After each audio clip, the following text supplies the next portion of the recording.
नमस्कार दोस्तों। आज हम शुरू कर रहे हैं सब्जेक्ट। तो सब्जेक्ट और प्रेडिकेट वाक्य का सबसे महत्वपूर्ण भाग होता है। तो सब्जेक्ट क्या है? तो सबसे पहले है सब्जेक्ट स्पीक अबाउट, जिसके बारे में हम बात कर रहे हैं। वी आर स्पीकिंग अबाउट, जिसके बारे में बात हो रही है, वो सब्जेक्ट है।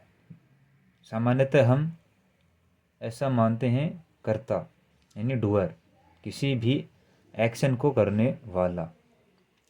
यूजुअली कम्स फर्स्ट, सामान्यतः सब्जेक्ट है वो पहले आता है। But occasionally put after predicate, लेकिन कई कई बार ये बाद में भी लिखा जा सकता है। जैसे हियर कम्स द कार। अब ये द कार, इसको बाद में लिखा गया है, कम्स यानी वर्ब के बाद में। देयर शी गोज, अब देयर है, ये भी क्या है, एक डमी सब्जेक्ट है। शी ये सब्जेक्ट है, गोज ये वर्ब है। तो सब्जेक्ट है वो कई बार क्या होता है, बाद में रखा जाता है, वो जनरली सामान्यतः ही शुरू में ही आता है सब्जेक्ट। इन इम्पेरेटिव सेंटेंस, इम्पेरेटिव वाक्यों में सब्जेक्ट होता है वो अंडरस्टूड रहता है, यानी उसको समझा जाता है। कैसे? जैसे सिट डाउन, बैठ जाओ। यू, अब हम किसी को आदेश दे रहे हैं कि तुम बैठ जाओ, तो यू है वो ये अंडरस्टूड है, इसको समझा रहता है। शट द डोर, दरवाज़ा बंद करो।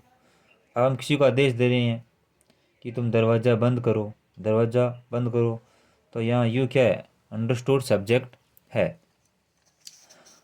सब्जेक्ट को हम पता कैसे करें कि ये सब्जेक्ट है, तो पता चल जाए तो हु और वोट का अगर आंसर मिल रहा है, हु और वोट का। नाउन, प्रोनाउन या नाउन फ्रेज, ये हैं वो लगभग सब्जेक्ट के रूप में काम करते हैं। कई वर्ड ऐसे हैं जो एडजेक्टिव है, विशेषण है, वो सब्जेक्ट के रूप में काम करते हैं, तो वहाँ नाउन है, यानी वो संज्ञा बन जाते हैं। जैसे रहीम वर्क्स, रहीम काम करता है। हु वर्क्स, कौन काम करता है। हमने हु जोड़ के पता लगाया कि हु वर्क्स, कौन काम करता है, रहीम। द डॉग बार्क्स, कुत्ता भौंकता है। हु बार्क्स, कौन भौंकता है, द डॉग, तो द डॉग सब्जेक्ट है, इसमें रहीम सब्जेक्ट है। तो सामान्यतः सब्जेक्ट स्टार्ट में, शुरू में आ जाता है, क्योंकि यह वर्ब को परफॉर्म करने वाला होता है। इन क्वेश्चंस, अगर हम प्रश्न बना रहे हैं आफ्टर द वर्ब, तो वर्ब के बाद में ही सब्जेक्ट को रखा जाता है। अगर है तो, नहीं है तो कोई बात नहीं। कई बार हम प्रश्नवाचक वाक्य से या हेल्पिंग वर्ब से प्रश्न बना के सब्जेक्ट के बारे में भी पूछ रहे हैं। आर यू रेडी, क्या तुम तैयार हो, तो आर क्या है, हेल्पिंग वर्ब है। यू क्या है, सब्जेक्ट है। रेडी क्या है, वर्ब है।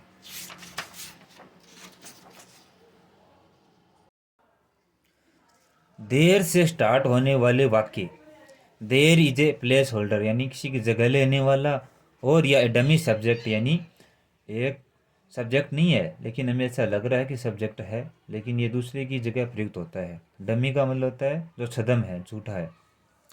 There are many books on the table, अब देयर, वहाँ देयर आर मैनी बुक्स, अब सब्जेक्ट क्या है, मैनी बुक्स है, लेकिन देयर क्या है, इंट्रोडक्टरी सब्जेक्ट है। There is a car in the park, a car, a car क्या है, सब्जेक्ट है। Noun phrase a subject, noun और प्रोनाउन वो तो हमने देख लिए सब्जेक्ट के रूप में। अब क्या है नाउन फ्रेज, नाउन फ्रेज क्या है, नाउन यानी सब्जेक्ट के रूप में जो नाउन प्रयुक्त हो रहा है उसका विस्तार किया हुआ है। जैसे early to bed is a good maxim, early to bed, इसके बारे में। अब इज क्या है, वर्ब है, तो वर्ब से पहले जिसका पूरा विस्तार किया गया है, जिसको बढ़ाया गया है, वो सब्जेक्ट है। जैसे Ram with his parents went to the school, Ram अपने माता पिता के साथ।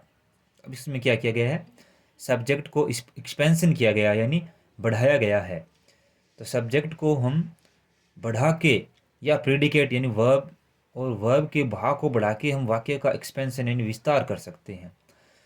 अब धीरे धीरे हम एक एक टॉपिक को आगे समझेंगे। तो मैं आशा करता हूँ कि आपको सब्जेक्ट समझ में आ गया होगा। धन्यवाद।